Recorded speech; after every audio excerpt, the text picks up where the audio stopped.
Hello, Peter47890 Sirus here, and welcome to another rendition of Sirus Gaming Corner, a bi-weekly gaming podcast where I, Swordfish1390, and Force Reviews talk about various gaming topics. From old games to new games, everything is fair game as far as discussion goes. So how are you guys this evening so far? Very good, thanks for having me on. Good as well. For today, we're going to talk about a set of games that Sword might have mighty strong opinions on both ends of the spectrum of love and hate. That is to say, we're going to talk about Final Fantasy X and Final Fantasy X-2. Now, Final Fantasy X probably holds a special place for me since it was probably the second game I played on the PS2. The first being Yu-Gi-Oh! Duelist of the Roses, which was a pretty weird game, by the way. Fun, but weird. With how the setting was set in the 100 Years' War, and you're fighting in that war with trading cards, as well as how the rule set was weird. But getting back to Final Fantasy X, Final Fantasy X was such an experience for me when I first played it. Just remembering the visuals, how the general art style was different from the typical medieval setting or even usual Asia setting, FMVs, the journey to go to each temple to get a summon, and the pilgrimage to go to Zanarkand to defeat Sin, with there being a heavy tone that accompanies the game that becomes more prevalent as time went on. Blitzball, the turn-based combat, is all quite an influential game to me. I would even say that this game and Tales of Symphonia are the reasons why I became someone who's very fond of RPGs. How about you guys? Did this game influence you as a gamer when you played it? This was actually the game that got me into RPGs. I have I have quite the history with this game. I remember vividly, not to go too deep into the backstory, but I was 8 years old and we had just gotten a PlayStation 2, and Final Fantasy X was one of the first games we picked up. And I would just sit in the living room and watch my dad play it for hours and hours. I'm like, at the time I'd never seen anything like it before. I'd never seen like a game that had such a heavy focus on story, and I'd never seen turn-based battles before, and it was all just so awe-inspiring to me, and I was fascinated. Like the genre just gripped me right from the get-go, and that pursued me to now. Naturally at my age I had no idea what I was looking at, but it was just so surreal. I was like, this is amazing. And then eventually Kingdom Hearts came out, and then that was actually the first RPG I played personally with minimal help. I played like 90% of the game all by myself when I was now 9, 10. So I picked up RPG after RPG, and yeah, it's thanks to Final Fantasy X that I'm a fan of the genre at all. So yeah, I mean, naturally it holds a special place in my heart. I do love it to this day, and yeah, so definitely it's one of my favorite games. I think it holds up, and we're gonna get to that. We're gonna cover that too. I'll be able to explain why I hold it in such high regard. But yeah, definitely it's what got me to the genre, and I love it for that. You know what's funny about you playing Kingdom Hearts? Hmm. Tidus and Wakka's in there in the tutorial section. I was like, what is this? It's like pretty cool though. Yeah. I really like Kingdom Hearts, how it incorporates Final Fantasy. I guess you're not a fan of Kingdom Hearts 3 then, which Yeah, had I was no just about to Final say Fantasy characters. that was like probably the biggest letdown of Kingdom Hearts 3. How about you, Forrest? Well, long story short, I was in middle school. At this point, I've played 3 Final Fantasy games. So for me, it was more or less a new console, and I had just saved up my money, my school allowance money. This was the first console I ever bought on my own. So I didn't get a new one. It was a refurb model. Like, I want to say it was towards the end of the year. Around the time Final Fantasy X came out, so that might have been 2001. I got that game and Gran Turismo 3 at the time. I remember going to Funko Land right before they became GameStop, going to the Galleria Mall, which is one of the more upscale malls in Dallas. And so they had this huge ice skating ring in the middle of the mall, ginormous skating ring. And the game store was on the 3rd floor. So I remember on a field trip, we was going to ice skating.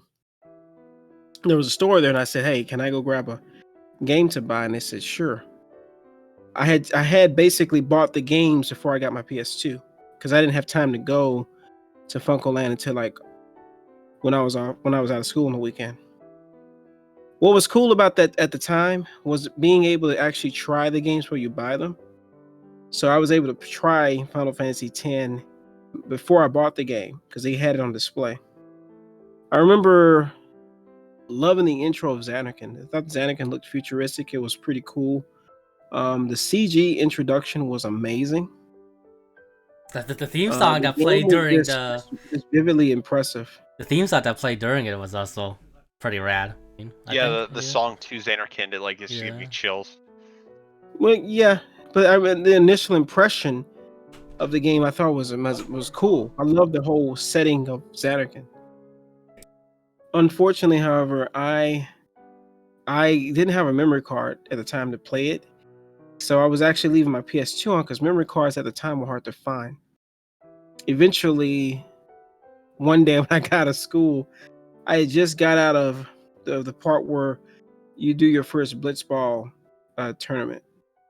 And right as you get to out of that part is when the game opens up, you kind of get more of the battle system on your own. The game kind of lets you do your own thing at that point. And I died at the first battle there. Had to redo the whole game over again from that point.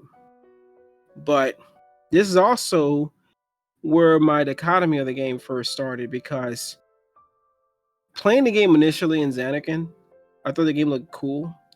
But after going through the whole segment of Sin, absorbing Tidus and to this new world of Spira in the 1,000 years into the future, I didn't like the setting of the game at that point. I thought the game kind of was slow. Oh boy. The whole temple thing, I really didn't care for much. It was just kind of weird where you get this really cool looking city, and then the game just kind of goes into this backwater ideology, you know? And eventually I did get into the game, but doing the temples, I thought they were kind of, I mean, at first I was okay with it, but I think after the fact, I didn't care for the game much anymore, because I guess on one hand, I thought the game was good. It was fun to play. On the other hand, after going through the whole game and realizing that the game doesn't really get good till you get way further into the game, like I would say half of 10, I think the game is great. The very beginning of the game is good. Right after you go to the future, it gets really slow, and the game just looks. The game visual is fine, but I don't know. I kind of like one portion of the game, and that's the part where you're towards the whole thing about the marriage situation. I feel like that part of the game and going forward, I thought the game was really good. It started pushing along. It started getting, really good. But I just didn't care for the whole trial with Yuna. I just thought the game was kind of boring. And really didn't get into it much. So I'm kind of mixed on 10. Damn, it's fighting words. Those fighting words. I just don't. I know you like 10, and I can understand it, but I don't know. It's a game I probably never touch again. I think because I left. See, the thing is with the PS2, it was a new system, and it was one of the first games that had using an emotion engine where the characters had emotion, and it was for its time. It was advanced. It was just something you never seen before. The bouncer, I think, pushed the idea of that full, emotion, because the bouncer was a gorgeous game also. But I just, in some ways, I thought the bouncer was better with this engine they used for it. I thought 10 just didn't look quite as impressive to me. But I think at the same time, I think I like 9 so much. Playing 10 just didn't seem to equal in the same depth and quality that I was looking at when playing 10. Because 9 just to me was just a better game. But I think too, the nostalgia for how the fixed backgrounds with 3-dimensional polygon characters. Because when you have a fully developed 3D environment for 10, it just doesn't seem quite as impressive as having those still images. They use CG backgrounds to kind of relay what they're trying to express, but you can do so much more with it. When you develop a 3D environment, you're limited to how much you can do due to save space for a game, you know? I don't just, but I will say this. They did carry over something that was impressive to me, even back then, was one scene when Tidus was walking from the abandoned Xanark and Abe Stadium and the airships there at the very end of the game. There's a CG cutscene where you're literally controlling Tidus as he's walking, and it's a CG cutscene, which is basically the in-game cutscenes mixtured with the CG cutscenes. It was impressive because that's something they did on the original PlayStation. They actually managed to pull that off on a PS2 game. So there was some really amazing aspects that they tried to carry over from the original PS1 days. But I also felt they were kind of missing the mark. I think they were going in a different direction. And I wasn't really quite getting it. It really didn't dawn on me till much later on, after 10 came out and the other game came out afterwards. Are you in the mindset that Final Fantasy became bad when Final Fantasy X came out? Then just a downward spiral. Think 10 came out, I started to question whether the series was as good as it used to be. Oh, that's literally 10 was the game for me that made me question, is it as good quality as it used to be? I personally think 10 was a start of it, because I didn't feel that charm that the PS1 Final Fantasy games had. 9 had a charm that 10 couldn't really compare to, at least to me. You gotta understand, in my case, because Sword's different when he played the first time. For me, playing 7 as my first game, this is kind of the difference between Sword and myself, because 7 was the first game I played JRPG wise, and that game was so revolutionary at the time. But to play 10, graphically, yeah, it was better, but I didn't get that same feeling of impression that I got with the original 7. Now the remake of 7, that's the whole different story, but I just think, I guess what I'm saying is, if I had played 10 only and never played the other 3 games, I probably have a different opinion. But playing 7, 8, and 9, and then playing 10, I wasn't quite as impressed. It's way better than 8. Get the fuck out. I don't know if you noticed, where I don't like 8. I'm just saying. Wait. So do you like Final Fantasy? No, I never liked 8. Even back when it came out. No, we're asking, which one do you like more? Final Fantasy X which or Final Fantasy 8? Wait, what? Which Final Fantasy game you like more? Final Fantasy X or Final Fantasy 8? I can't believe you hesitated. Okay, so if I had to pick one thing I like about 10, is its battle system is actually good. It ain't got that stupid draw system that 8 had. Instead, it had a more simplified approach to how you equipped with the sphere grid.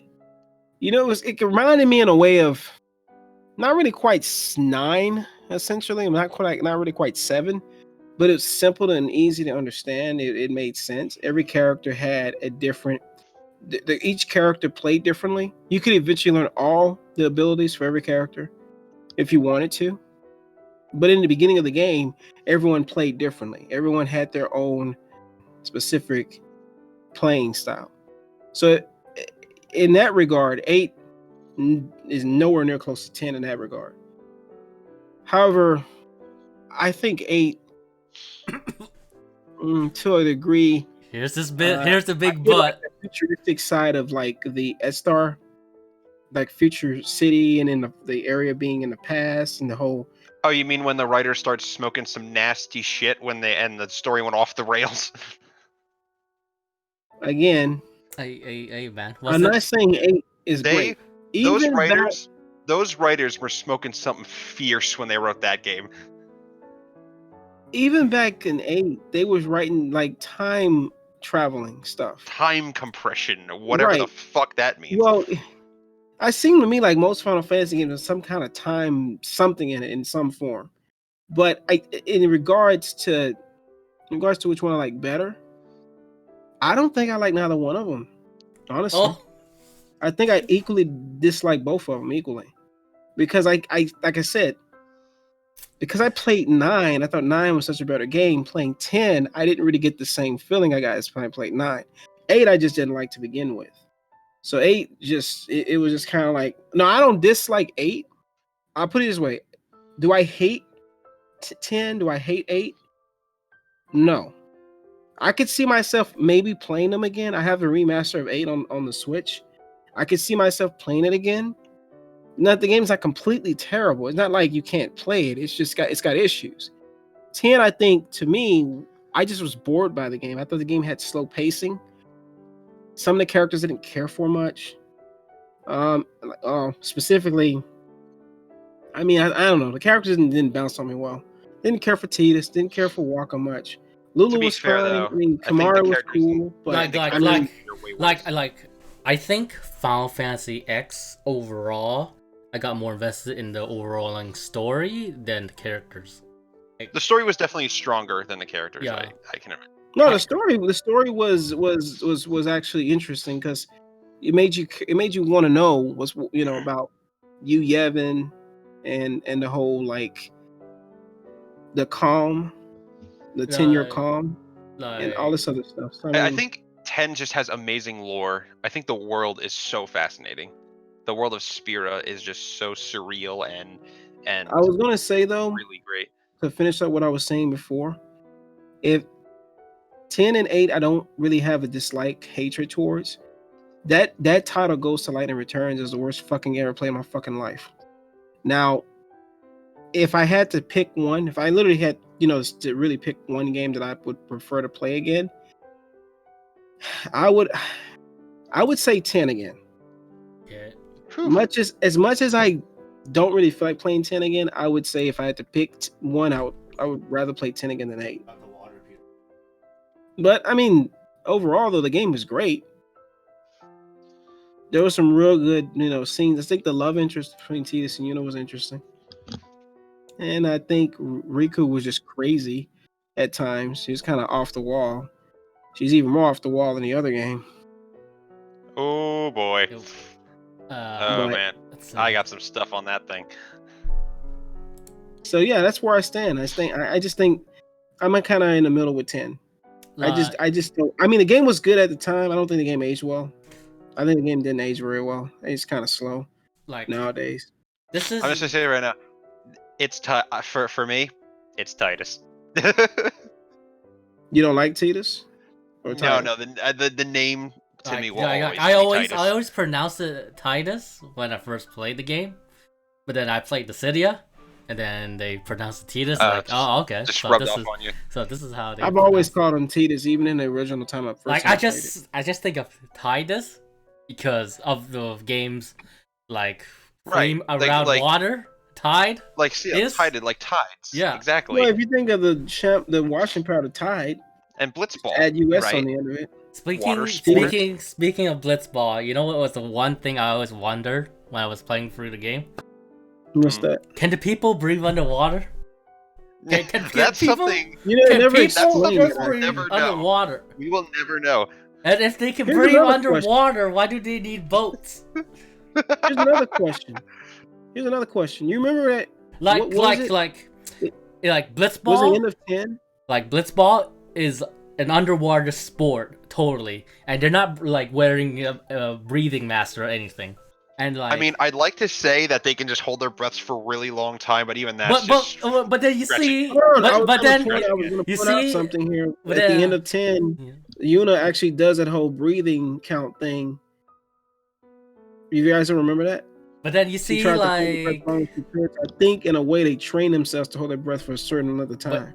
but you see in the Luca tournament, like after like Waka subs in Tidus after everybody's cheering for Waka to come back, he like almost passes out. So Yeah, you can't wind blown out of him. you can't just say he's been holding the breath that long when he like legit almost passed out. He almost drowned. I just think people don't drown in Final Fantasy X. Doesn't seem I doesn't seem like don't know that's about that because Yuna literally was breathing underwater to hold her breath, and then she reflected on the fact Tidus was training her to do that. So she literally was trying to do that. I forget what part was it. It was like an epilogue or something, but she literally was training to hold her breath underwater. So I guess we got a question answered. I'm pretty sure they were like, we should add this epilogue in. People gonna wonder how the hell are they breathing Like, underwater without breathing. like I just assume people can breathe underwater No, I because think they train themselves to hold their breath. in the original game, there's like there's no scene where you need to Well, go let's up just for say the water water has or oxygen air. that they have. Okay, humans have gills Yeah. in this world. I don't know. In this universe, everybody has gills. Like at Pretty. first I thought like maybe it's like they made the water breathable or something since it's in the sphere. Maybe? But then you got the scene made like in the dungeon scene where you have to swim. and then they can just breathe underwater for an infinite amount of time. yeah. But you also remember that one part when walking them went underwater, they could go underwater for a long time. Like, how is that possible? Yeah, I don't know. I still stand by the fact they got to train themselves to hold their breath that long. That's a theory. That's a theory I'm sticking to. To what I was saying before, Final Fantasy X is like my first mainline Final Fantasy game. Though I did play and beat Final Fantasy Tactics before, and I do hold Final Fantasy Tactics at a higher regard than Final Fantasy X, but I would probably say I don't compare the two just because they're totally different games, doing totally different things, and they're like for Final Fantasy X, I think what it did well in terms of focusing on a linear story and delivering a linear experience. It did it pretty well. At least that's what I thought when I was playing through the game. And out of all the Final Fantasy games I played, I still probably put it in a higher regard since I played Final Fantasy X 12, 13, 14, and 15, though I'm probably not gonna count 14 since it's a MMO. Like, I'd probably say I still like Final Fantasy X better than 12, 13, and 15. Though I probably will put 7 Remake above Final Fantasy X at the moment. But that's where I rank the mainline Final Fantasy games I played. Though you include Final Fantasy Tactics, it's above 7 Remake for me. Tactics too damn hard. I haven't touched it yet. I should get around to it. That's a very hard game. It's fun though. That game don't hold your hand. How about you, Sword? Wait, I lost track. Wait, you gotta edit this out. What was? Where do you see 10 as far as like okay, the category of like top, like, is it your for favorite me, game? it's my number one actually. Even and with then the 7 remake? Yeah, I mean, I'm like towards the very end of the remake. I'm not done. I'm just finishing up last minute side quests before I go to the last dungeon. So I want to, and it's kind of hard to rank that one because it's not a complete story. I mean, I know the Final Fantasy VII story anyway because I played the original, but I mean, clearly it's going to go in a very different direction from future parts. But anyways, yeah, I don't want to rank the remake anywhere only because I want to wait till more of the parts come out.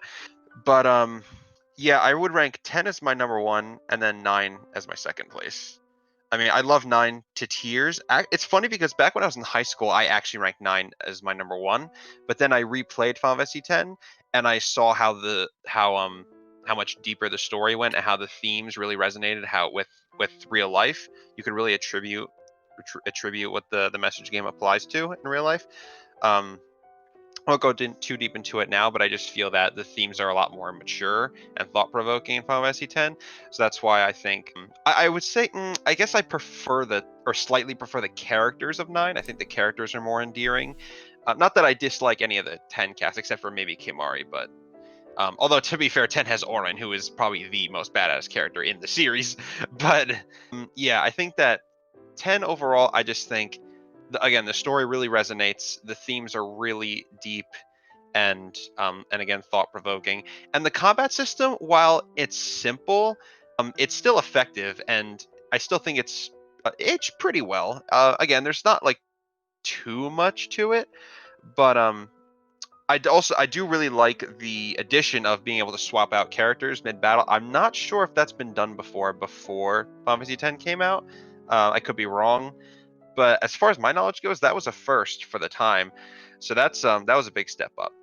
So yeah, I'm gonna have to make it my number one. I just think I know Forrest said on the contrary, but I think the game holds up well. Maybe some visual aspects don't hold up well, like certain minor character facial features. Like, clearly the main cast and the main villains had more detail and more polygons put into them, whereas like the NPCs look really just not that great.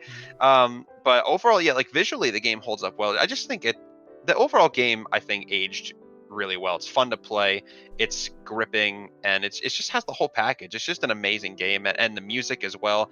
The whole thing from top to bottom is just a great experience. And I think that considering the fact that it's been ported how many times on how many systems, there's really no excuse to not play it now. So yeah, I'm gonna have to make it my favorite. Well, I recommend actually playing the Switch or PS4 version, because at least they improved some of the character models to a point.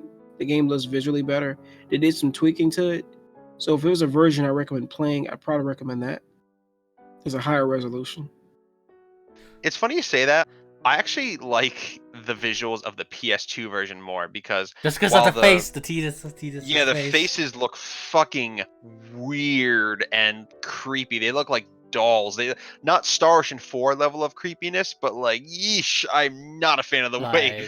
That's why I would play that version, because it looks creepy as fuck. Like at first, like when I saw the remasters, like, what's wrong with Tidus's face?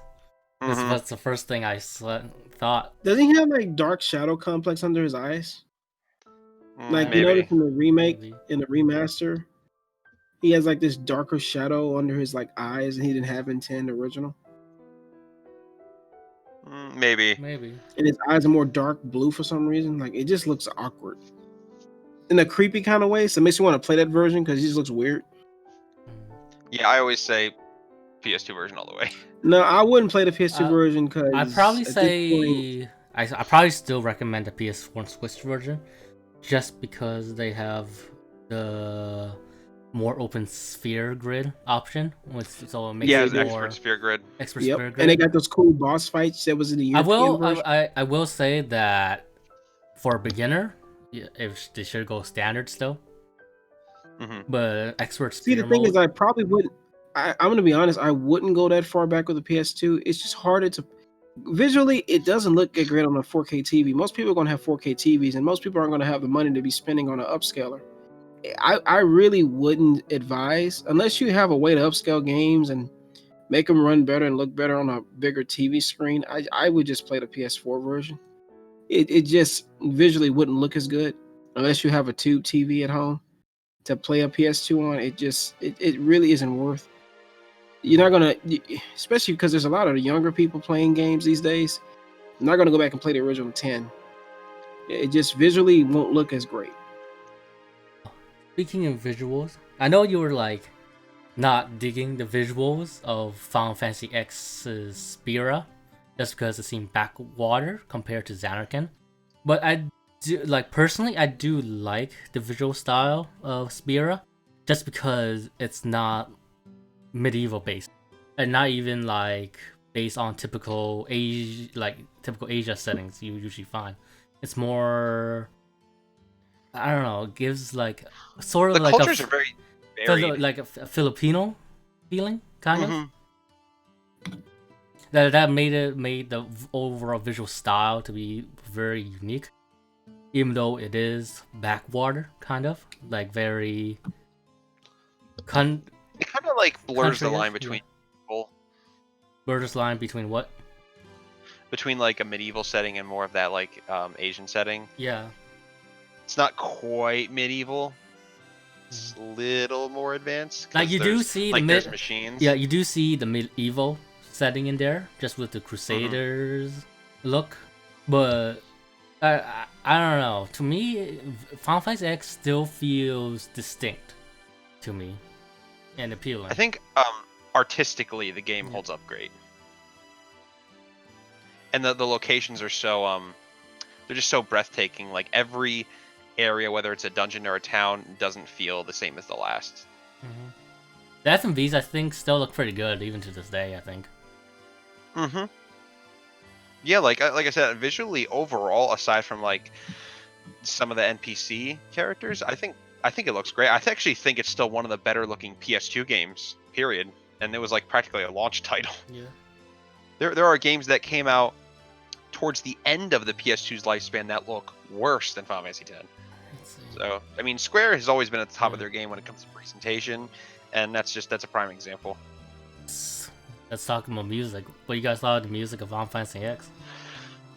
I think it's one of the best soundtracks in this series. It's actually the first soundtrack in this series that was not, or at least in the mainline series, that was not exclusively Nobuo Uematsu. It also had Masashi Hamauzu and a third composer whose name I can't remember. Although the composer Masashi Hamauzu would actually go on to compose the entirety of the soundtrack of Final Fantasy 13. So it kind of made himself known from Final Fantasy X, and his tracks are really distinct. Actually, the whole soundtrack, just the quality is stunning. It's absolutely one of the, in my opinion, one of the best soundtracks in the whole series. It's just like, I mean, there's maybe a couple of stinkers here and there, but for the most part, it's extremely high quality. It's just pretty. It's amazing soundtrack. I probably say I agree. I agree with Score. The music's outstanding. That's one of the best aspects of that game. The soundtrack was just really good. I probably say I really like it too. To Xanarkin is probably still one of my favorite themes in video gaming. Or like the final boss theme and the boss I consider the final one, not the one after. Jet theme I think is pretty badass. It's metal as all heck, and by the way, I swore, did you ever buy the Tokyo Pop 10 soundtrack they offered when the game came out? No, not me. Mm-mm. So Tokyo Pop did a bunch of limited release soundtracks. The company went under in 2006 or 7, but they actually released the soundtracks for those games, and I actually own the Tokyo Pop soundtrack to 10 and to the Bouncer. And man, the music, the one you hear when you're in Xanax at the beginning of the game, because it's such a familiar song when they're running away, when Sin destroying everything. And that fight when you fight what's his name? When you're in the mountains, when you fight him, Seymour. Oh my God, that fight! God, I feel like it's when the game got really hard when you fight him off the edge of that cliff in the mountains. Oh boy! Oh, fuck that fight! That fight was so cheap. That fight made me almost destroy a controller, man. I almost dropped the game. I could not beat him. Oh, you almost dropped the game at that point?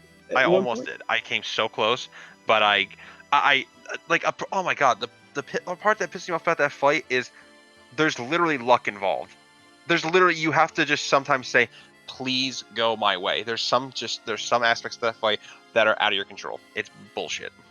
Yeah, it fight. But see, that's the turning point when the game gets really hard. When you fight that fight, the game gets more difficult after that. That's like the kind of. I think that was the hardest fight.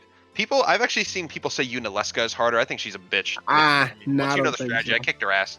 Nah, I had no issue. That Seymour fight. Like, it reminded me of that fight in 13 when you fight the Pope the first time and he kicked my ass. But yeah, I thought Yunalesca was hard at the time I played it.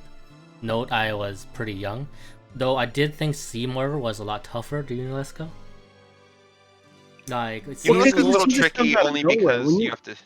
When you think about how that fight just comes out of nowhere, you're not prepared to fight him. The game doesn't give you a sense that there's a fight coming up, with him. It's just a random like path. It's just like a pathway, and there's a cliff there. Mm-hmm. It's not really a spot you think is a final, like a boss. Yeah. But they set it up so well that you didn't prepare yourself. And the problem was I wasn't prepared to fight him like that. It's just kind of like out of nowhere, you know. Though But that I guess the safe spot being near there might have been indication.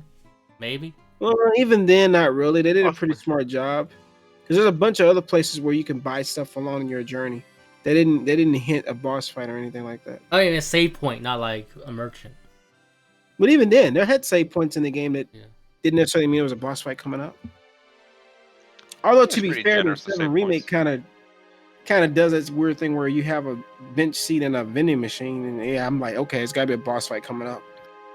I'd probably say that. Tell House anyone? I'd probably say that replaying the like starting points of Final Fantasy X made it abundantly clear that this game put a lot of save points for some reason.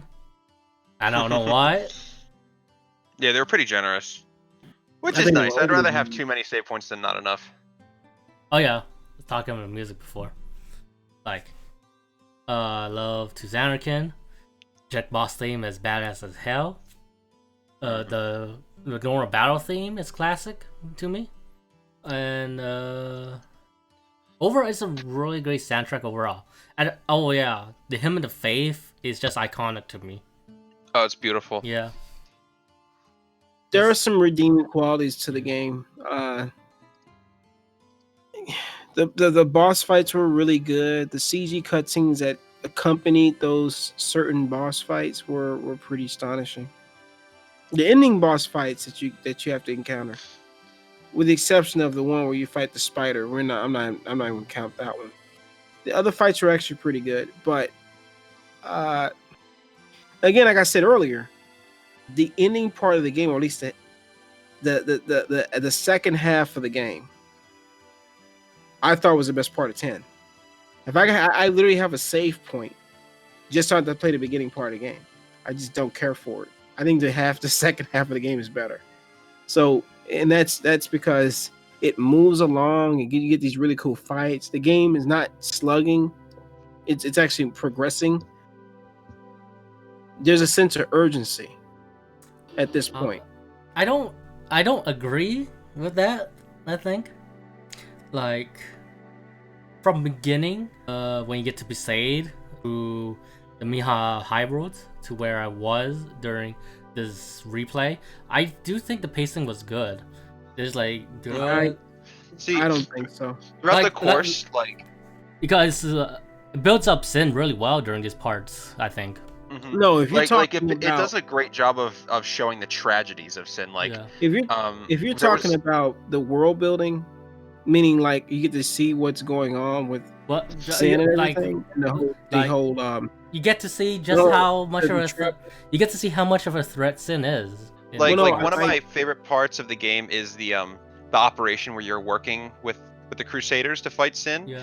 and then he summons a Sin spawn, and then after that fight, then Sin just annihilates every single Crusader that's there. yeah, that fight when you that area was cool. No, what I'm saying though, what I mean by slow, I just thought the part where you get to say it, I don't know. When you've played the game before, I guess what I'm saying is I don't want to see that again. I rather have a skip segment. I just want to But- play the game. I don't really care to re-see the same. That's- scene again. That doesn't have That's- anything to do with the That story has though. nothing to do with the game. There's nothing to do with the quality of the game. No, a I still replay. think the game is slow in at the beginning. I just don't think I don't think it's all that great. like I think its slowness is warranted, just because Tia, like, this is a fish out of water story kind of for Tidus at that point, because he doesn't know anything about Spira.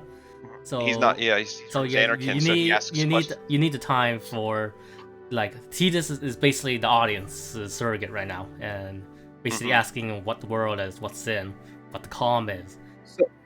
So and all I understand that part, Yeah. but at the same time, after playing the game and I've beaten it maybe 2 or 3 times, but after playing the game, I don't think necessarily I want to go through that again. We're not saying it's a replayable We're not talking story. about replays. We're not No. talking about the story. You guys don't let me finish what I'm replayability. saying.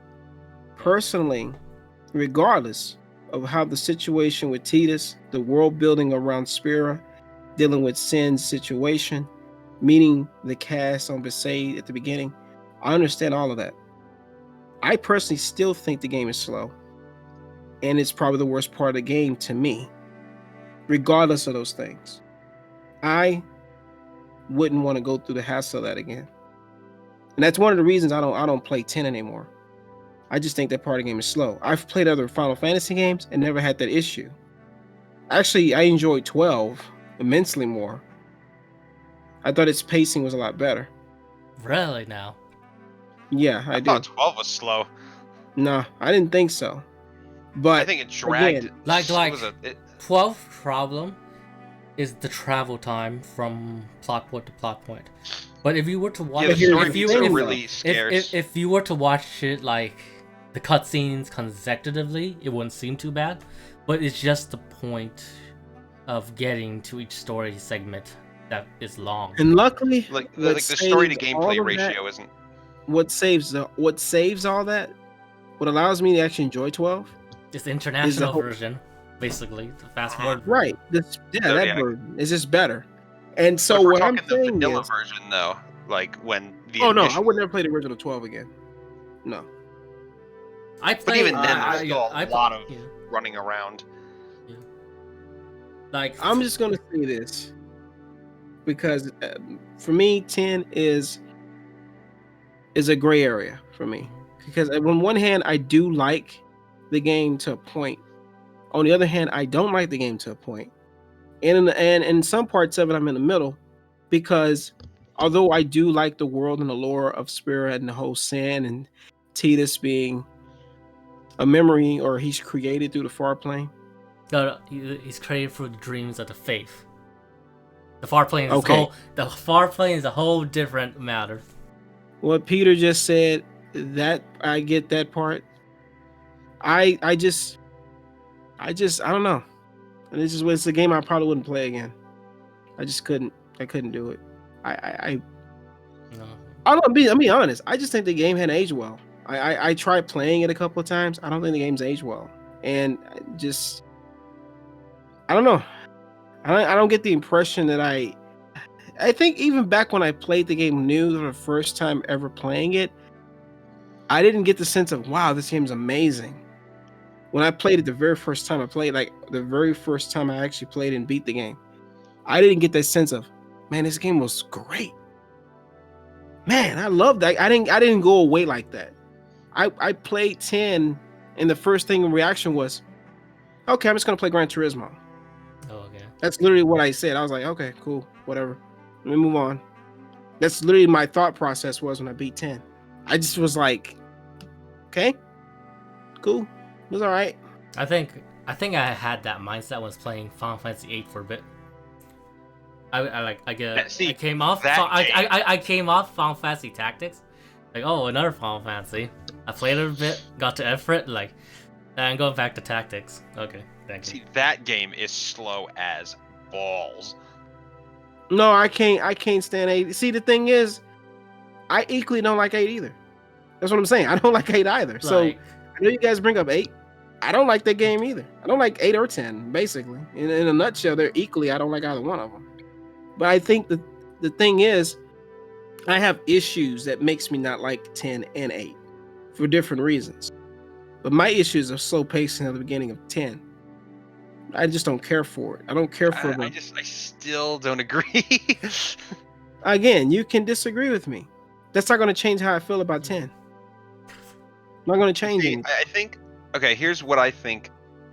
How I think the pacing works well is basically what Peter said is Titus being a fish out of water, and like Titus is learning the world along with the player, so it's feeding you bit by bit of the lore as you go on. It really would work to its detriment if they just dumped all the info on you all at once and then just expected you to go along with it and then get to the action.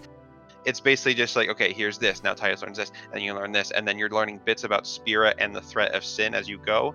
And as far as the temples go, I mean, I from a gameplay standpoint, I didn't really like the puzzles much, but the thing is, as you progress through the story and you're doing the temples, there are things that happen in the story between, and even Yeah, sometimes like from temples. Besaid, when you Besaid to Kilika, you get encountered by Sin, and then you try to stop him, but then it doesn't work, and then Kilika gets almost like partially just destroyed. annihilated. Yeah, Mhm. not the entire village, No, but a good amount of Right, it. but kills I'm like not. nearly every, and then oh my god, that leads to one of my favorite scenes when you Yuna get does to the sending. yeah, does sending, and then to Luca, to the Mihan High Roads, you get the whole Operation Mihan, and then you go to the Jose Temple to get Ixion.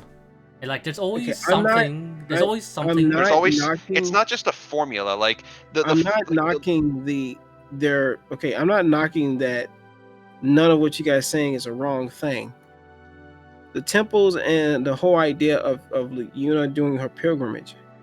Completely, I get that whole idea of the game. See, what you guys got to realize, I understand the structure of the game. I get what they were going for in the world building, and I know Yuna had to go through her pilgrimage to do what she needed to do. So that whole idea of 10, I get that because I've played the game several times to know. But at the end of the day, I think my issue with 10 isn't so much of what's wrong with the game. It's the fact maybe I don't like that style of game. Maybe the storytelling I don't care for. And that could also be why I don't particularly care for its pacing. So maybe it's just one of those games I liked it in the beginning, but after I had to sit time and think about it, it may not be for me. It may just be a game I just don't specifically care for its pacing in. Maybe it's just the structure of how the story is told I don't care for. I That could think be a reason. something like moving aside from the pacing because we're kind of at a standstill here. Yeah. I think I mentioned this before, but I want to like go into more detail. Is that one of the reasons I think the story works so well is just how relatable the themes of are, and how the themes of like religion and indoctrination and like kind of putting your head in the sand and just blindly doing what what you're told to, like, oh, the teaching said so, so this is okay. That Yevon said this, so this is okay. Like without really thinking for yourself, and like you could really attribute themes like this to real life. It really goes super deep, and the game has so many like. I just love how not everything is as it seems. That's one of my favorite things in games. Like, I think about the games that do this, where it's just not all black and white, just so many shades of gray. You start off and you think, okay, we're gonna go to the pilgrimage. Yuna's gonna summon the final Aeon, defeat Sin, and then 10 years or whatever the time is, and then Sin's gonna come back, and then have a new summoner and do it all over again. But as you go through the game, you start to learn that the religion of Yevon, that it's corrupt, and that there's just shady stuff happening behind the scenes. You have Seymour they include as a villain who's manipulating things for his own personal gain, and there's always something that hooks you.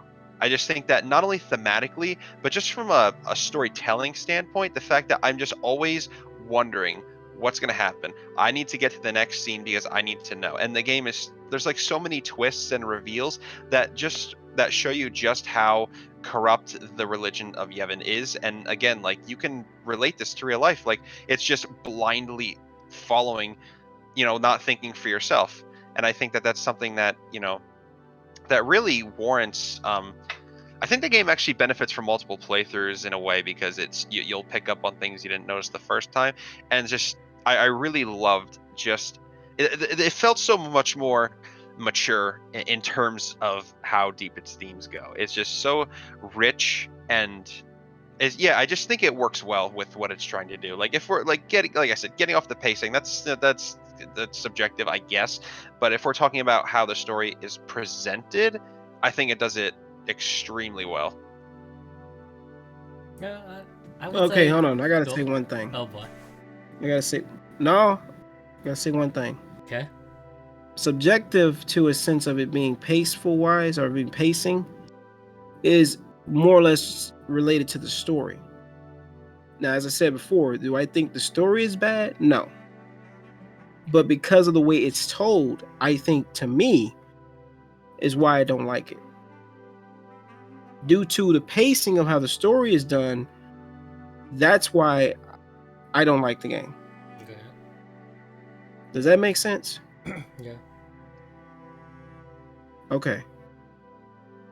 like overall, I say I probably agree in that with Sword in terms of I do like the story's themes of religion and tradition of sometimes you having to like think about it and sometimes having to defy religion in order to like actually accomplish something good, because like the religion in Spira is actively holding Spira back, and like Spira is in this constant cycle of death just because it's following Yevon as a religion, and then it only takes them to like the end of the game to realize that what we've been doing all this time is not working, so we have to do something different. And they do that something different, and there's loss in it still, but it allows Spear to move on. I think that the themes, those themes and story beats were pretty powerful when I first played through the game. And I do agree with Sword that the story does give you a lot of twists and turns to keep you guessing and to give you more revelations. And I like the heavy tone too, in that there's like this isn't like a grim dark game, but like the tone is like heavy enough that you're still invested. It's more like it's more melancholic. Yeah. Like it feels like very tragic. Yeah, there's like it's that type of tone, and that drives you to find out how it's all going to end. And then, man, that ending, just really powerful. Yeah. And the characters now. Ooh, but I will say that Final Fantasy X, I said before, is a game I enjoy for its story more than its characters. It's definitely more plot driven compared to some of the other games, which is fine. And I do mostly like the cast. Again, like not quite my favorite cast in the series, but it's really only Kimari that I took issue with, only because he's just so irrelevant to in the grand scheme of things. But like, as for the rest of them, there is character development for some of them. Like, okay, here's my thing about Titus is this, like, I feel people just don't really give him the benefit of the doubt. Like, so he was emotionally and verbally abused as a child, and clearly that still has an effect on him. And the first thing you'll hear from people is, oh, he has daddy issues, get over it. Like, I mean, the fact that Titus is not completely fucked up as an adult is beyond a miracle. Like, most people have severe trauma from things like that, but he managed to turn out pretty okay. And, you know, Jecht coming up seems to really trigger some horrific memories. Like, there was even, I think, one, maybe even two dream sequences of Jecht just talking down on him, saying, oh, you're a crybaby, all you do is cry, you're not as good as me. And then, you know, as a kid, he's like, what, 10? And his dad's telling him this, that he's nothing, and that his father is like the greatest thing in the world. I mean, I don't know how any child would react any other way. And I just think it's not really, I feel like I just feel a lot more sympathetic towards him than a lot of other people. And the other thing too is, let me ask this question. Do you think how he became that way is more due to his father or due to his mother? Because I wouldn't say his mother is really all that great. She's not an angel either, but Jack definitely takes more of the but yeah, no, yeah, his mom was because when you get down to it, his mother didn't really pay attention to him at all when Jack was around. She was, all she cared about was Jecht, and then like there's even a part where Jecht is like, hey, go to Titus. Yeah. So the Titus parents are pretty deadbeats. They're pretty shitty. Yeah. See, that's what I'm saying. Just the thing. I like, in terms of Jecht, like the way how he talked to Titus is really, really bad for a parent. But you can sort of see that Jecht is trying to help Titus in his very clumsy way. While his mother is like, it's just all about Jecht. It's just all about straight Jecht. up neglects him. Yeah, it's just great neglect. And then like a high school crush. Yeah, and then when Jet gone, he doesn't like she dies, like, and then like she dies possibly of like heartache. But how did I think about Tita's not having a parent now? So Yeah, she's just infatuated. yeah, so it's like Tita like the game frames Jet as the deadbeat dad, but I think Tita's mom is pretty deadbeat, even more so. Yeah, she's no better. Yeah. And on top of that, like people, another thing too that I just don't get is him being called like whiny. And the thing is, aside from talking about Jecht, which clearly gives like makes him relive that trauma, he's really not like that. He's not like a whiny emo loser. Like he actually comes off as he almost has like this childlike sense of wonder when it comes to Spirit and learning about learning about the world. He actually comes off as pretty upbeat, if anything. I almost get a Zidane vibe from him. It's only certain parts where he has any sort of emotional breakdown. So I don't know. I feel like people's views on Titus are kind of skewed. Like in terms of characters, I do think it's interesting in comparing Yuna and Tidus, just because they're both characters that are shaped by their father figures. With Yuna and Braska, and Tidus with Jet. And I think that part of it interesting, and that's probably how they got a connection. Just talking about their fathers. It's kind of ironic that their fathers were like they are actually allies, and then Yuna's father was like a hero, and then Titus's dad was an alcoholic loser. He's alcoholic, but he was still famous in Xanarkand. He was, yeah, but he's still just not a good parent.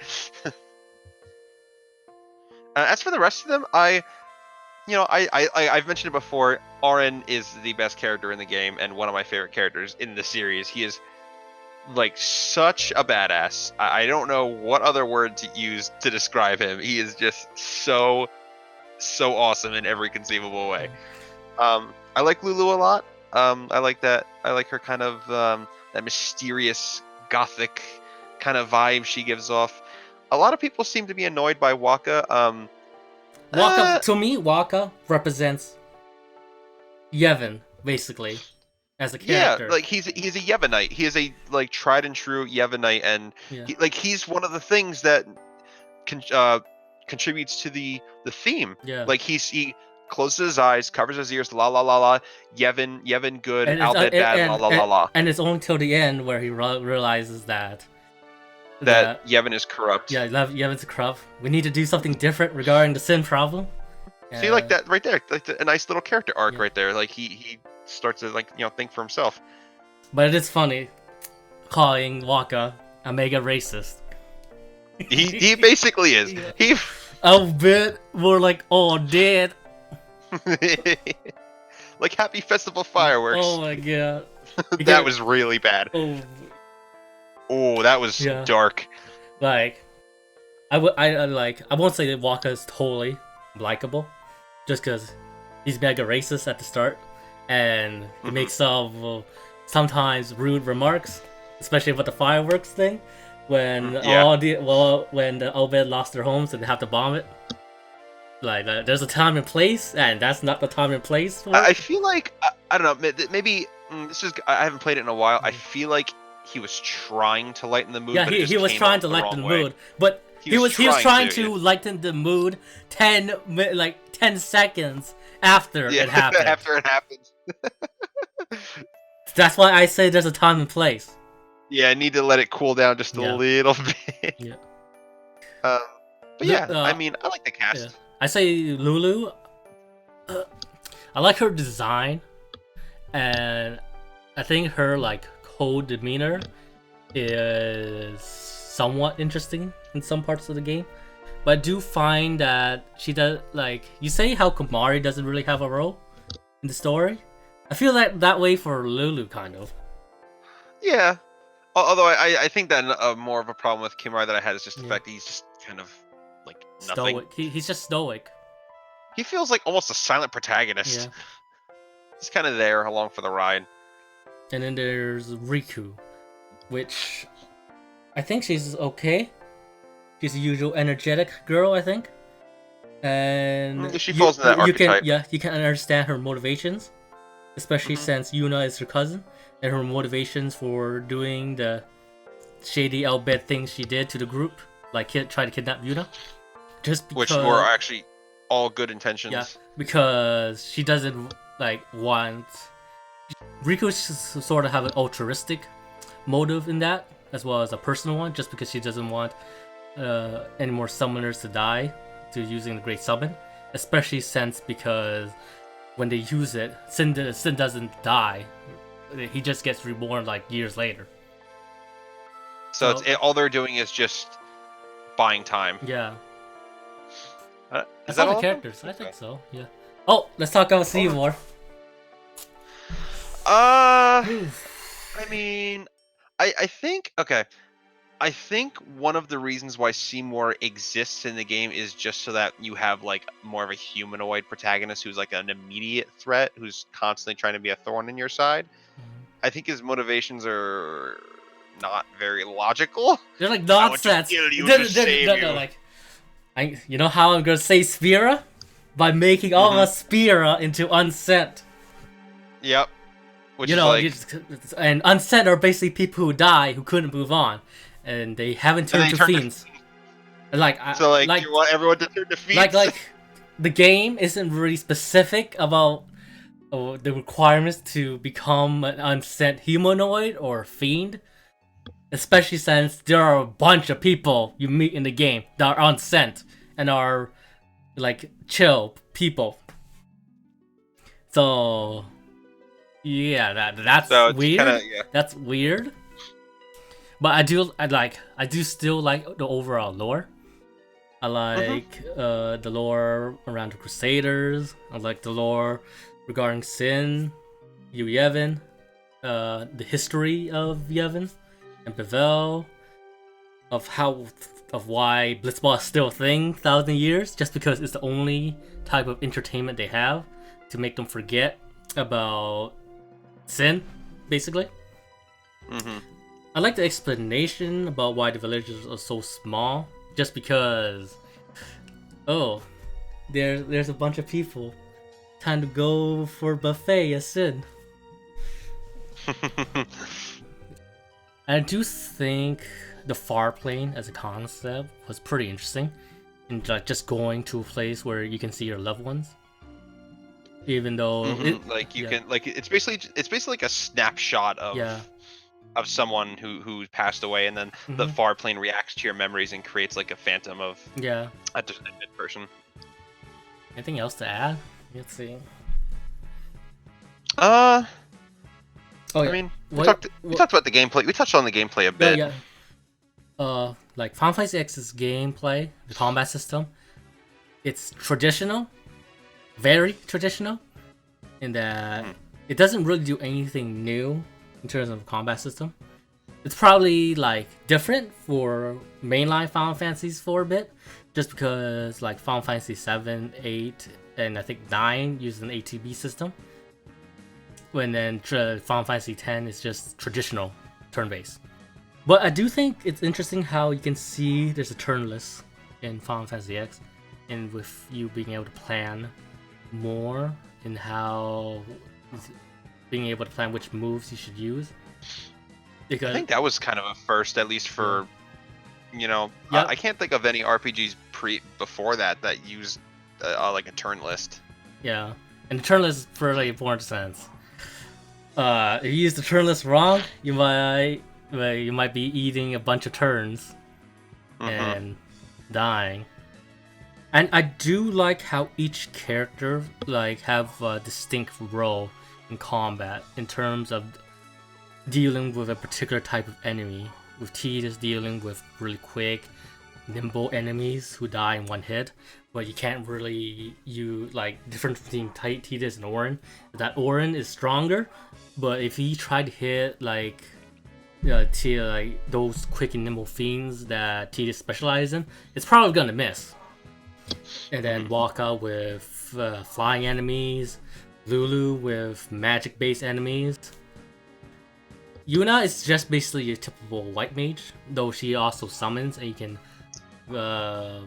you summon the Aeons, and it is pretty interesting how the Aeons are balanced in the game because they're not like mega powerful. I think like they're stronger than your party members, but if you're counting DPS, your party members will probably deal more damage just because there's more turns with your party members. Why with Ifrit or Shiva or any other Aeon, they only get one turn. But it's more that they can take the brunt of damage for a while, I think. And they're like, I think Final Fantasy X has the best use of summons in the series. The fact that like they literally are playable. Like in every Final Fantasy before it, it's you summon it, it shows up, it does a giant attack, does a lot of damage, and then disappears.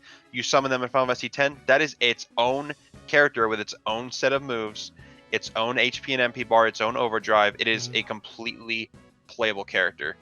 I honestly wish that future Final Fantasy games utilized this instead of just going back to the traditional summons, or in cases like Final Fantasy 12 and 13 where they show up for a time and you can't control them.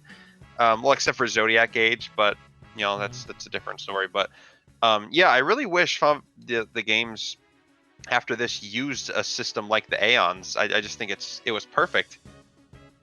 Like Final Fantasy X traditional combat system, but it's still pretty balanced. I think with each character feeling useful, there's like it's a pretty expansive combat system all consider in terms of abilities you can learn, and I do like how for most of the game, each character have their distinctive role until at end game where you just make them whoever you want. And that ties. Everyone has like a set path to the sphere grid. That gets us to the sphere grid. I'd probably say the sphere grid is indicative of Final Fantasy X's overall design of being a linear game, because how you progress it is pretty linear, with there being only side paths of what ability you want to use. Which is sort of like level design in Final Fantasy X, where it's pretty much a straight path with a bunch of side branches that you want to utilize just because the rewards are on them. But that's not like... I'm not trying to condemn the game by saying that. I'm just saying that's pretty indicative of what type of game Final Fantasy X is. Which is... That was definitely a big point of contention for a lot of people, because every game before it utilized a traditional overworld. Yeah.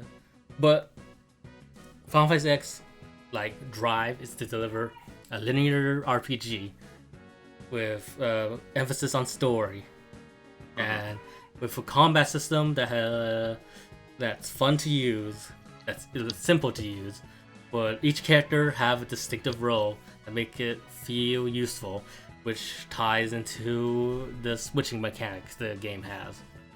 And overall, it's well done. Not revolutionary. It's but it's pretty enjoyable. It's still a pretty good combat system, I think. And I honestly really didn't. I mean, like, I felt the same way about Final Fantasy 13, but honestly, Final Fantasy 10, I just didn't care about the linearity. It just kept the game moving. I guess I'll say this. Combat-wise, I did like 10's combat more so. Let's talk about Blitzball. I think Blitzball is way more convoluted than it needs to be. Like, when the minigame is way more complicated than the actual gameplay, there's something wrong, because there are, like, the first Blitzball game you do, there's a list of at least maybe 15 separate tutorials on how the systems work. Like, it starts off pretty basic, and it goes, okay, now they introduce like status ailments and like stamina bars, and it's a battle system in itself. Actually, I don't. Thing is, I do like Blitzball with how involving it is, both in the field with you having to think on how to move around enemy players, taking your teammate different pass and shoot values, calculating those values against the enemy opposing values, and even the sort of techniques that your teammate has, which widen the options you have during the game. And off the video too, with how you can recruit other people into your team by interacting with the NPCs you meet in the game, as well as how there's a leveling system for your guys, which is pretty rad, I have to say. In fact, I said that I spent a lot of time in the original Final Fantasy X just playing Blitzball. It's just that fun to me. I mean, I don't know. Maybe I just didn't give it enough time, but like, Did you guys ever get the trophy the first time you play in the Blitzball tournament? Yeah. Well, no, you can actually get a trophy in the main story of the first Blitzball tournament. But yeah, I didn't know you could get a trophy. I kind of discovered it on my own. It was like the only time I ever really tried to win one of the tournaments. I mean, I thought it was fun. Something to kind of just get away from playing the game normally, just kind of, mess around with. Let's now transition into Final Fantasy X-2. Oh my Well, god. we knew this was going to happen. I have an ulcer already.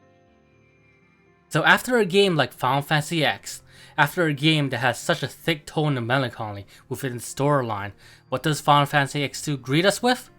An opening that gets us to see a Japanese pop concert. You start off, you finish Final Fantasy X, starts off with it ends with on a very, very tragic, somber note, although albeit hopeful. Then Final Fantasy X-2 opens up with a pop concert. To be fair, really jarring intro pop concert. It's so jarring tonally.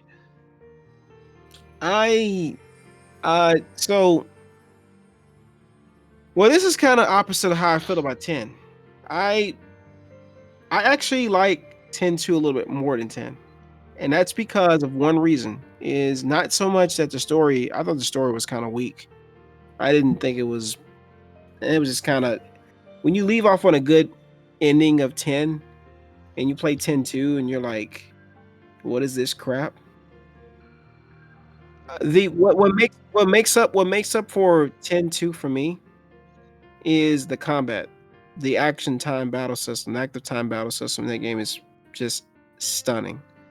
It's such a more fast-paced game. And in the dress spheres allows your character to have different play styles, the different jobs that they can do.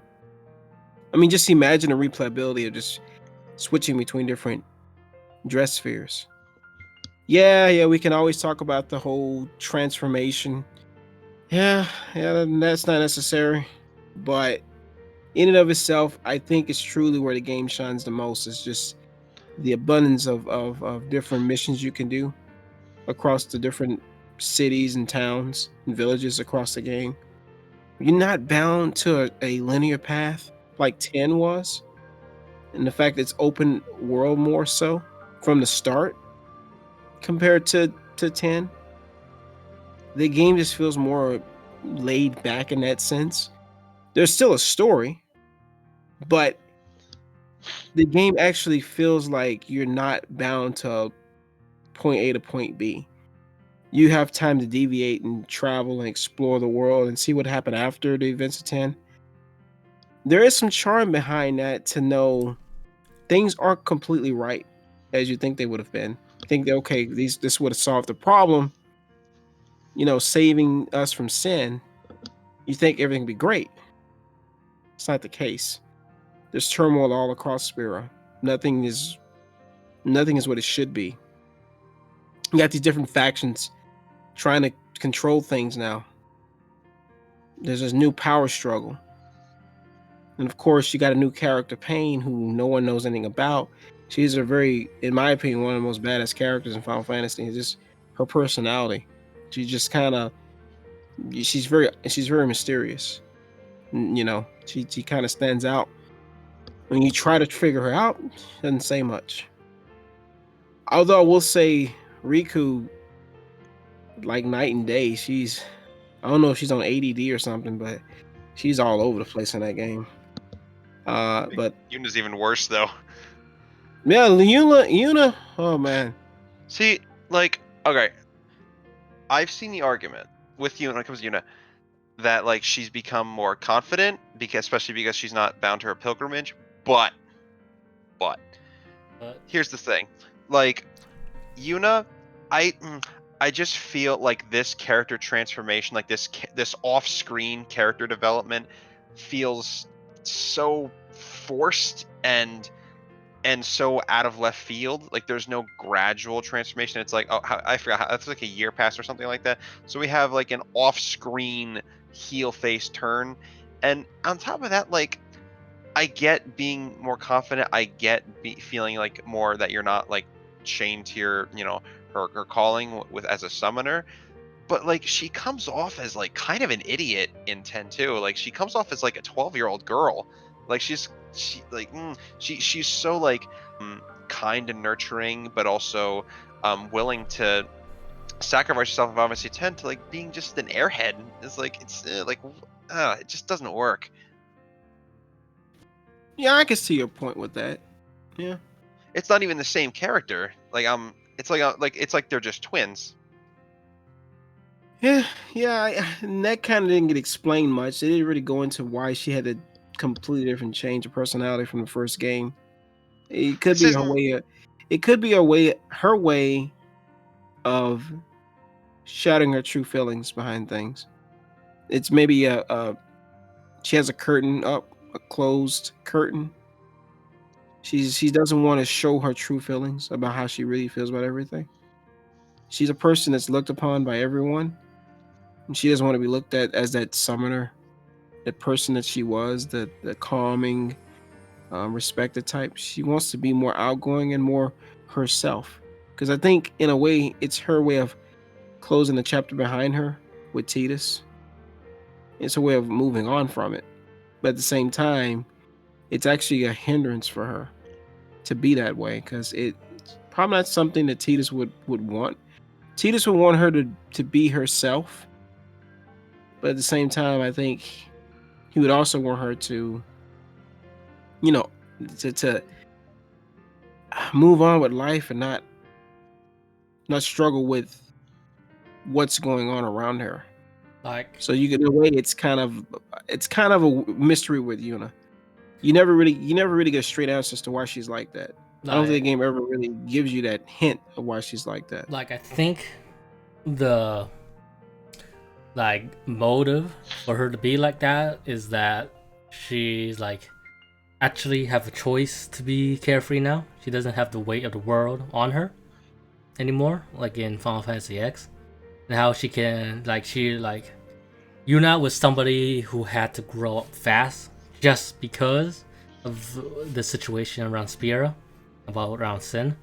Now she has the time. Now she's in a situation where she can be just a normal teenage girl, kind of.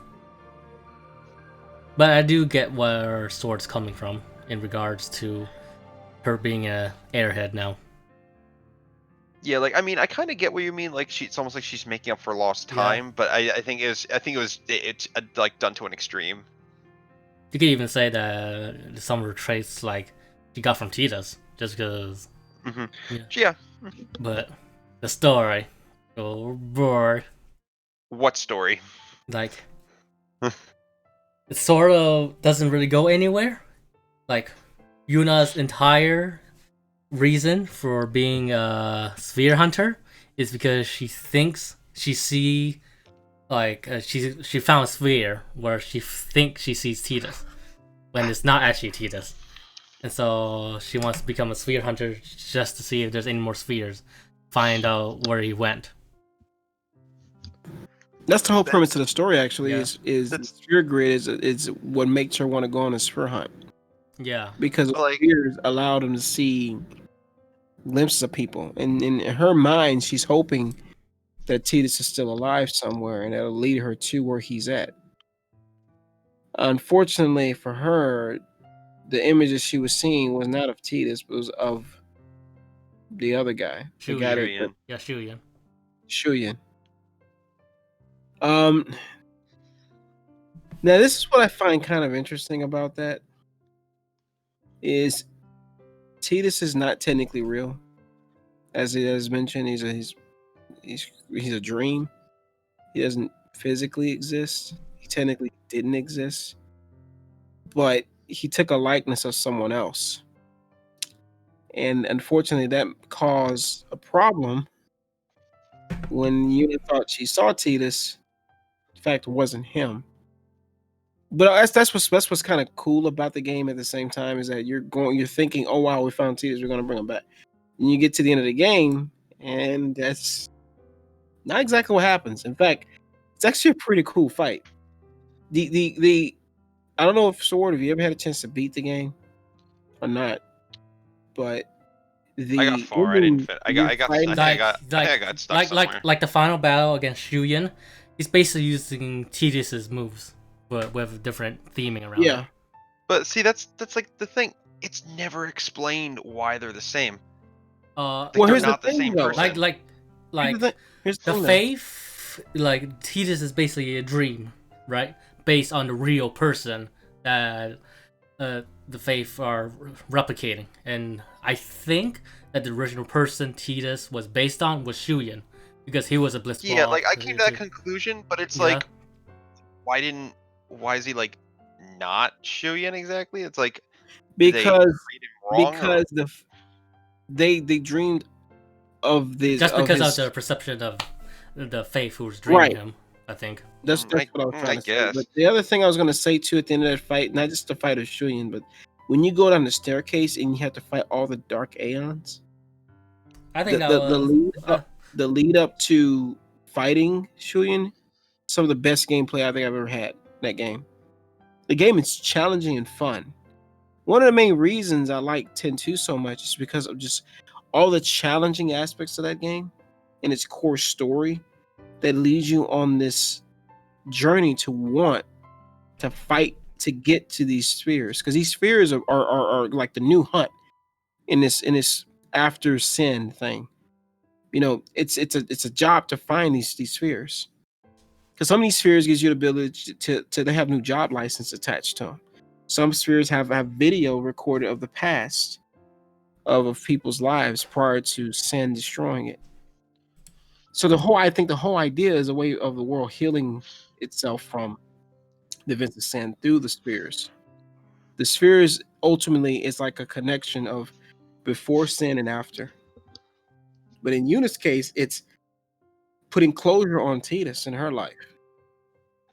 So in a way, the story indirectly is a closure to a point of the events of what happened prior, during, 10, and after. And Pain kind of was just a character that's added to the game. She really technically didn't really need to. She literally could have just been written out to a point and nothing would have really made difference wise. She was a good character though, just to have as a supporting role. But I thought Riku was way over the top in this game. Like to me, the most interesting part of the story is the Dark Aeon part. Yeah, I agree with the two. Shuyan and Len's backstory is kind of interesting. I especially like the 1,000-word cutscene. That is where that was the most. Mm-hmm. Yeah, where it describes the story so poignantly without even without any bits of in-game dialogue. It's just like the only like words you hear is the lyrics, and it describes their situation so well.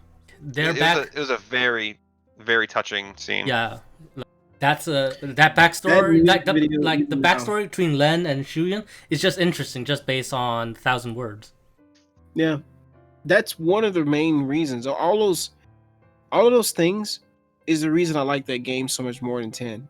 Just on a level of it's just everything kind of.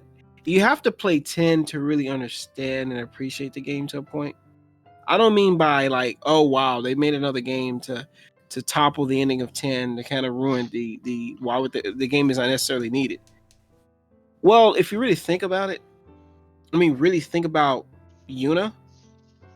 She didn't have closure to everything. Sure, she did her job as a summoner. She beat Sin, but she lost Tidus. So in a way, this game is for her to really see. There's another part. There's another part I like about the story, about finding what happens to the other cast of characters in That epilogue. was interesting. Yeah, Like seeing Lulu and Waka being married, Lulu having a child. yeah, that too. Mhm. Yeah, that was cool. Komari having to being a leader, dealing the hardships of it, of Yeah. trying to temper the relations between And Wado. another thing too. There, And, I don't know if it was in the American version.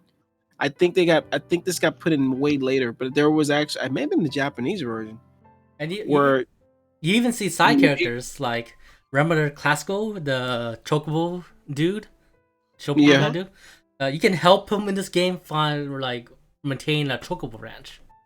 And I was gonna say there's a cutscene if you do certain things, you actually get to see Tidus in the far plane. no. Like In the true ending, Tidus comes back. I'm not sure See, how. that's- I'm not right sure. there, that's- I'm not sure how to feel about that.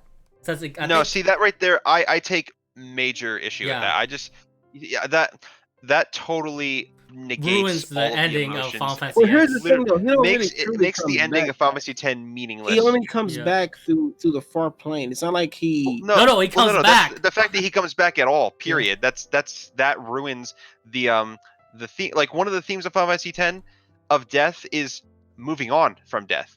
Like But Yuna remember, has accepted that Titus is gone, guys, and then nope, just magically comes back. remember the audiobook that was released in the re-release of 10 and 10-2 that continues after that event.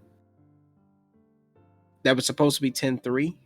So, I mean, there was some things that was speculated that they actually do want to make a Final Fantasy X-3 that continues the story. There was those two drawings created of Tidus and Yuna much older. So there is this funny feeling to me.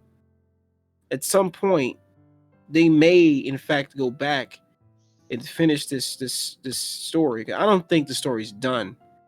I don't think even when they made 10-2, I don't think the story was finished. Why would they bring Tidus back and then make that audio book? It was just to make fans all happy. No, it kind of seems to me that they weren't finished with the game even back then.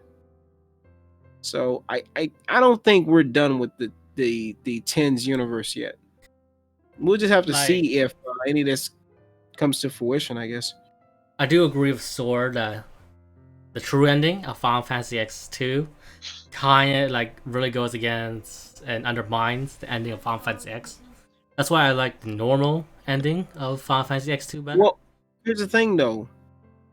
By that audiobook, it doesn't. Okay, if you look at the audiobook that came out after all that, then I can't really say that anymore. Before the audiobook exists, I get it. That is kind of dumb having Tidus to come back. But then they made that audiobook. I kind of have to say, well, I don't know. Because there's obviously some more to the story than Tidus coming back, and the audiobook shows that. There's more to it than that. So, but it's not even that though. It's just the fact that he comes back at all. That's like. But there's like I said. I take umbrage with. Like I said, there was supposed to just the speculation of it being a third game, and that audiobook may be the reason why he came back. We don't really know, because obviously the creators want to finish this whole story, but obviously they moved on to make 13 or wait, what, 12 or whatever. So I mean, what I'm saying is, if the audiobook didn't exist, I would be completely 100% agreement with you that it was dumb to bring him back in that true ending. But because of the audiobook now, I'm more curious about what's going to happen next. Like to see what happened and why did he come back and what was the reason for that. Because did you guys listen to the audiobook, right? No. You know what happens in the audiobook, right? Sin comes back. Yeah. And then, I've heard of this. How? I don't know how he comes That's why I'm back. telling you I this don't know how he audiobook. comes back, but Well, he comes actually, back. no. You haven't defeated. Explain in the audiobook how he comes back. Because Yuna does something that she herself went against her own word to do. She wanted to bring back the people that died. She wanted Tidus back so badly that in the actual audiobook, it explains that she did something that allows not only the people who died previously to come back, because she wanted Tidus to come back so badly. But unfortunately, when she did that, that brought back Sin also. So Sin was reborn through her wanting Tidus back so much. The whole reason why Tidus came back was through her own selfishness of wanting Tidus back. That unfortunately brought Sin back. In that audiobook, that's what I'm saying, that if you actually listen to the audiobook, it actually ties into why Tidus came back in 10-2. It actually ties into that. And that's what I'm saying. It's like, if that didn't exist, I would completely agree with you. But the audiobook opened a whole floodgate. And I'm telling you, you ought to get a chance for it to listen to it. It's about probably 40 minutes long. Man, there is some deep stuff in that. The fact that Tidus and Yuna actually have an argument, they never did that before. And she breaks up with Tidus too. She breaks up with Tidus, yeah. And there's a whole, I mean, that story is just insane. Just like literally, that to me makes me want to play 10-3 that much more, because it's such a dichotomy of personality between Yuna and Tidus. You know, and that's what I'm saying. Like, I can see 10-3 being an amazing game. I just hope they get a chance to finish it, because they open the floodgate with that audiobook. The connection between 10-2 and 10-3. This is kind of like in between the two. You got to listen to that audiobook. You have to. I strongly recommend you do so, because it actually makes some sense as to why Tidus came back in 10-2. Because the audiobook explains that. Moving beyond I think I did want to say just one more thing. This kind of ties into gameplay too, but like it kind of encompasses the whole game. Is, my God, so much is missable. This game is cryptic as hell. Like, there are so many key story beats that are totally missable if you don't do very, very specific things. Like, there is an entire backstory dedicated to Shuyin that is only in a side quest, and you have to complete a series of side quests before it with no explanation that these things need to be done. Like, this is a guide game. I would probably say that if Final Fantasy X was perhaps too linear for some people, Final Fantasy X2 is the opposite of that, with it being open as all heck. From the get-go, you can go traverse every area you visited in the original Final Fantasy X via airship selection, with the game having a chapter system in terms of its main progression, which also means if you don't do any of the side missions in the previous chapters, they're gone now. Yeah, it's very, very frustrating, and it makes doing a 100% completion run absolutely impossible without a guide. You will never figure so much of this out on your own. It's not possible. I'd probably say I think it is fun, kind of, being in this open format, just because there's a bunch of exploration now. Not when it's so cryptic though. Yeah. Well, cryptic or not, that's what lends the game to be so much fun, is you trying to figure things out. I would probably say... Well, no. It's like the fact that, you got to do things super specific. Like, if an dialogue box appears in an NPC and the box doesn't finish showing the text and you leave the room, nope, that's it, 99% completion. Like, it's so I'd probably say it is annoying to 100% the game. And I am a bit annoyed how the true ending is locked behind the 100% ending. But I'd probably say Final Fantasy X2 is a much more replayable game than Final Fantasy X. Yeah. And I do like the combat system too, the ATB system. I feel like the ATB system in Final Fantasy X2 was used as a basis for Final Fantasy 13 system with Paradigm Shift, just because there's a lot of similar things you're doing in Final Fantasy X2 that you are in Final Fantasy 13, with you changing a role, like you controlling each character, controlling having these specific roles you can switch to. You switching to roles in a specific situation.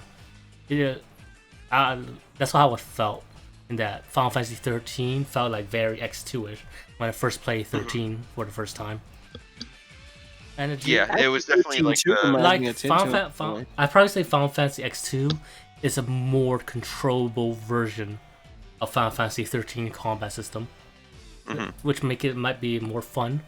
Though Final Fantasy 13 is more challenging, is a more challenging game than X2 in like the main story mode. Yeah, 10-2 is kind of a cakewalk. But in the side content, X2 can be challenging at times. Yeah. But I do think Final Fantasy X2 has more depth in its combat system than 13, just because you have the dress sphere system in terms of you had needing to change the specific role you want. Each dress sphere you get have its own peripheral abilities that you have to level up, and even the way you change from one dress sphere to the next has a mechanic to it, with some garment grids giving you more stat boosts if you manage to like change from this specific dress sphere to this node in the garment grid. And then there's benefits to being able to change all of the dress spheres in a battle, because you can go into Yuna, Riku's, and Pain's ultimate mode if you get their ultimate dress spheres. There's a lot of depth in Final Fantasy's X2 combat system, I feel. And there's even a chain mechanic too. The chain mechanic where you, I think, do more damage if you manage to combo Yuna's, Riku's, and Pain's attack with each other. You know what's also cool about that game with the dress spheres? What? If you don't learn all the abilities in the beginning, if you just go through and cycle through the whole sphere, if you change to all of them, it actually unlocked all of the abilities for a limited time during battle. I always thought it just gave you that extra like transformation thing or whatever it was. Changed, No, like, it actually unlocked like all the moves. You know, where you can actually do all the spells for that spirit grid for that battle. But the problem is you have to literally change through all of it for that to unlock. That's the problem. I think this is more nitpicky, but it is something that kind of irritated me, was when you're switching dress spheres on the garment grid in the middle of battle, you have to like follow a path basically. So like, let's say you're on the far left end of one and there's two spaces to the right. Like, let's say you're a black mage, you want to be a white mage. You got to go to the middle, switch, and then wait for your next turn to come, and then switch. So it's like you have to like go through multiple turns just to get to the dress sphere that you want. Like, it's just kind of annoying. Like, you're sitting there switching dress spheres until you get the one you want, and you're sitting there taking hits because you have to cycle through all the dress spheres. It's kind of annoying. I see what you're saying. That's why you put the most... Not a big deal, but it is like, it just kind of irked me. That's why you put the most important dress spheres like near the middle, man. Yeah, but like, but sometimes you just run out of space. You gotta put stuff where you don't want it. But overall, though, I think 10-2's at its best in combat. I think it is absolutely, definitely one of the best iterations of the active time battles in the series. If as much as I loathe this game just because I think it just disrespects its predecessor, from a pure enjoyment standpoint, it's fine. It's great. It's a lot of fun. Leveling up the individual jobs is very satisfying. It's basically an expanded Final Fantasy V. It's good stuff. It is a fun game. You know what's the most unforgivable thing this game does? What it did to Blitzball? I didn't play the Blitzball of 10-2. 10-2, it's all automatic. Yeah, I heard about that. It's all automatic. You don't actually play Blitzball. You just watch. Like what the fuck? It's like, what's the point? You just watch like overhead, and then you. It's like, I don't know. It's like watching an overhead, and you're watching a bunch of like markers going against each other. So like, they butchered Blitzball, man. Yeah, it's like, it's just, I don't understand what the point would be. Like, why would you bother? It's so weird. Like, like, why even implement it? Final Fantasy X2 has a bunch of minigames now. Mini games and side quests galore in this one. Yeah. Like, there's a part of the game where you're digging for treasure within the desert. There's another part where you're in Aluka playing a coin game based on prime factors. Final Fantasy X2 has a lot of mini games now. While in Final Fantasy X, it was mostly just Blitzball and dodging lightning. So dodging lightning was really annoying. Mm-hmm. That was I didn't even bother. Yeah. I tried a couple times. Yeah, no. Is there anything else to add? I mean, like presentation. Like, I mean, I It's think pretty the much the visual same game as. It looks Final Fantasy identical. VIII. Yeah. looks identical. They Oh, yeah. One more thing. Copy to paste. One more thing. Final Fantasy X-2 combat UI is better than yeah. Final Fantasy X's combat UI. Just for one Sure. fact. Like, What? there's like a selectable target menu for when you're targeting your Oh enemies. yeah. Mhm. I Like, always hated that like- if like, it you wasn't know- in any of the. yeah, like when I play Final Fantasy 7 and 10, and then you had to And the add- cursor. Yeah, and not like the cursor is like static. It's not like the stream is static, or like 100% of battles. Sometimes it's like you have to like select left or right. Sometimes you have to press up and Mhm. down. And then you got to be careful because you might You like might- sometimes the view it looks like it might be one and then turns out to be the other anyway. Yeah, and then you might hit your allies by accident. Yeah, because you got to be super duper slow. You got You know what's in you know really obnoxious. you know what's like in Final Fantasy X2? Just a menu list. It's like what enemy you want to Except, yeah. fight. Which is Just weird beautiful. because in It's Final Fantasy 8 and 9 that uses a list. Why did Final Fantasy 10 get rid of that? I Like, do it's so not know, weird. but having a What? list is just beautiful. Yes. Especially like I played Final Fantasy X for a bit just for footage, and I'm replaying Final Fantasy 7, and that shit annoyed me when I was playing That through just- it. It was and it got to a point I never really got used to it. It was always annoying to me. Mhm. Always. Well, I Um, pretty much do what I need to say about the game. I combat I think is just it's a lot more fast paced and fun in 10-2. It's just fun, you know. I didn't never get bored of playing that game. The game's combat wise. I'd probably say that 10-2 isn't the sequel I envisioned for Final Fantasy X. Mm-hmm. There's some parts I like in the story, like just seeing the epilogue for the main cast. Somewhat epilogue for the other main cast of characters like Waka, Lulu, Kamari, and I think the Dark Aeon plotline is somewhat interesting. Len and Shuyin's backstory is interesting. The Thousand Words is amazing, but I'd probably say I'm not really a big fan of the Charlie Angels type of interaction you see between Yuna, Riku, Pain. I'm not really much of a fan of the factions. I think it's kind of boring with the factions Yeah, plotline. and then New Yevon, really? New Yevon? They're gonna still follow this fuckwad after everything Yevon did to them? Yeah. Get out of here.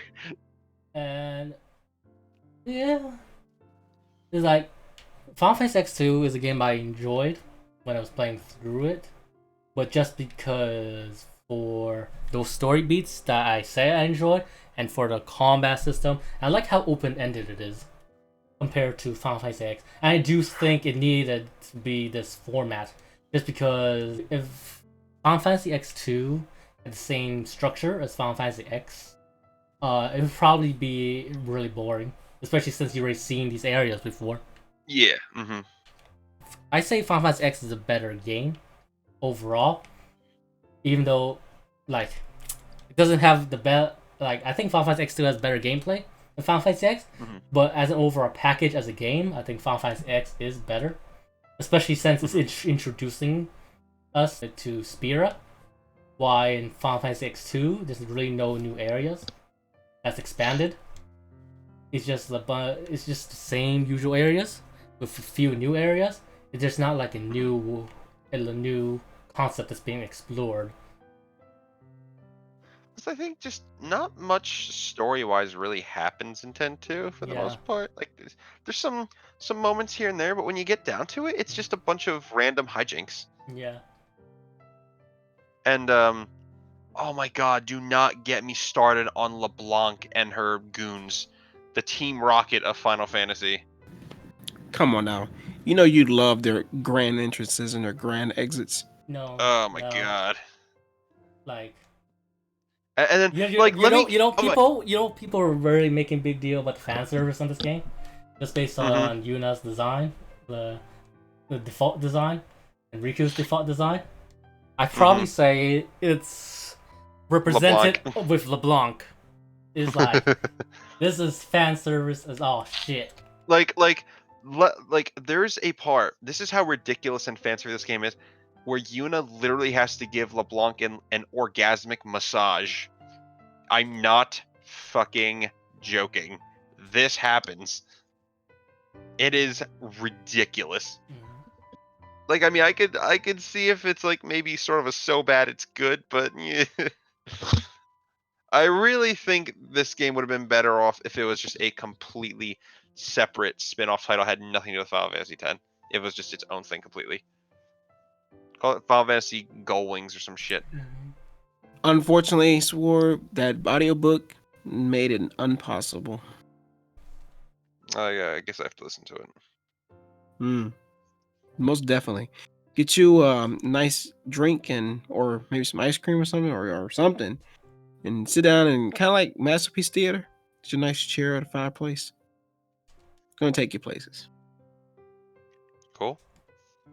I don't mean literally. I think that's all. If anything, it might make you more angry. I think that's everything we need to talk about in Final Fantasy X and X2, really. Overall, I enjoyed my time with Final Fantasy X and X2. And I still probably consider Final Fantasy X to be in the higher tier of Final Fantasy games I played. But that's not really saying much since I played so apparently that they're not good games. Aside from 14 and 7 Remake. But yeah.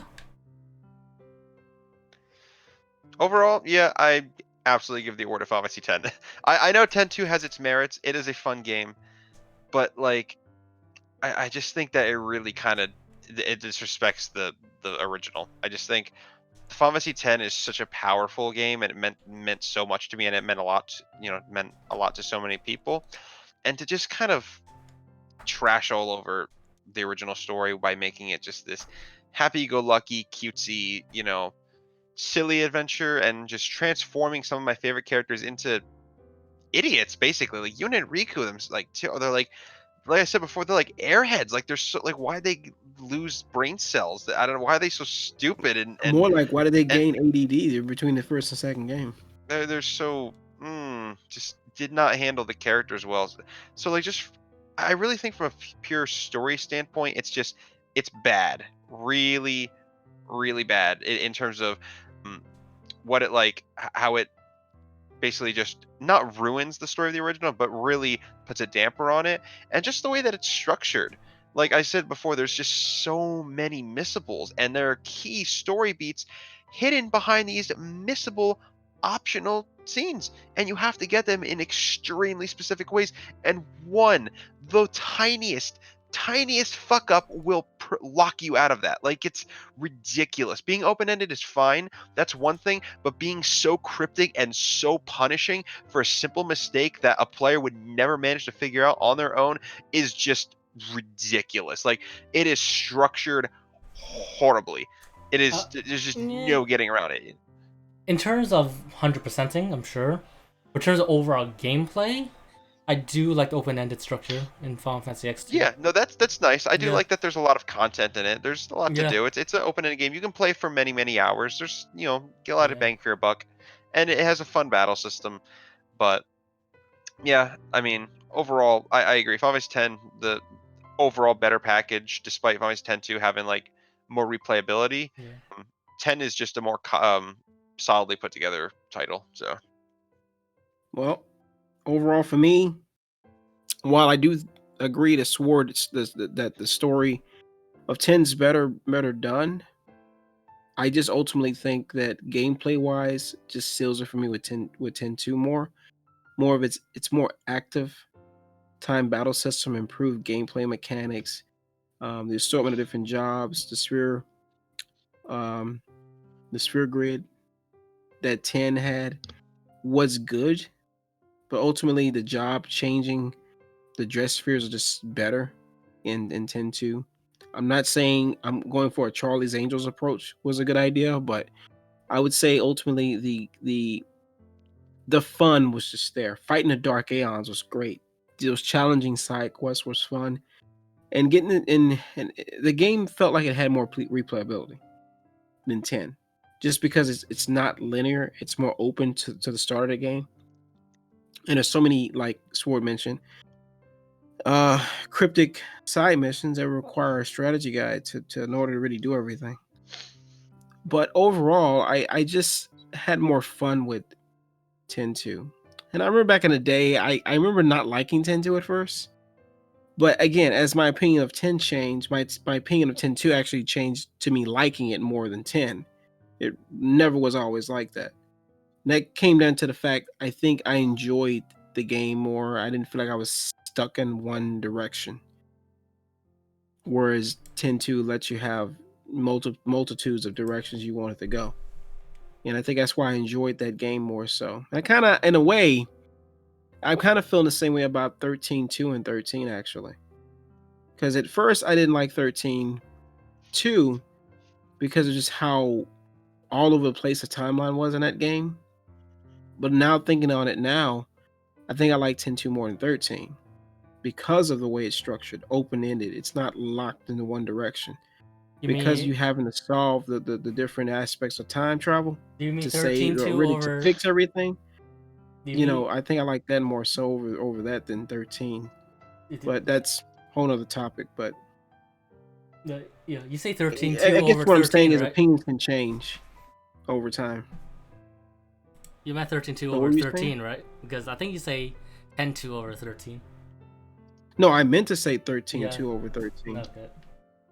No, but what I'm saying is because originally I liked 13 over 13-2, but now I have a different opinion on it, similar to 10-2 and 10, because both 10-2 and 13-2 are more open-ended games. They're not locked to a start and finish per se. You can actually go to these different spots in time in 10 and 13-2 and get to solve the mystery of things, try to kind of fix stuff.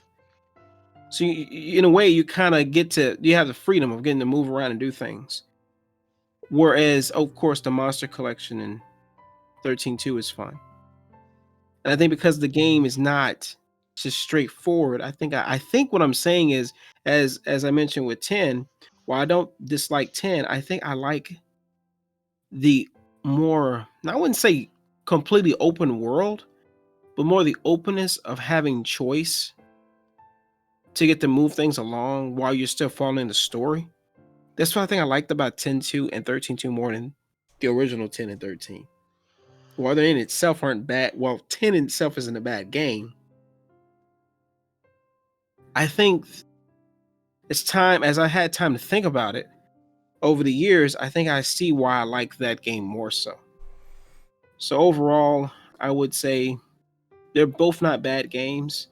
It's a preference of whether you like the open-ended style of 10-2 or whether you like the really traditional core storyline of understanding Spira and San and the world of Yevon and the characters that move the story along in that game. Ultimately comes down to the person playing it.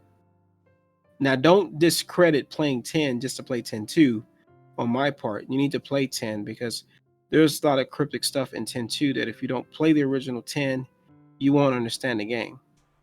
So it's best you do play 10 before you play 10-2. Well, I think that's all for today's episode of Sirus Gaming Corner. Hope you guys enjoyed this episode, and this is Peter for 790 signing off. Peace out, everyone. You can say bye to the audience for us. Oh. Yeah. Wait. Oh yeah. Bye. Wait. Well, right wait. now? Yeah, I just Yeah. said. Oh, Oh my bad. God. Bye, everyone. You've ruined the ending. Ugh. We were so close. Yeah.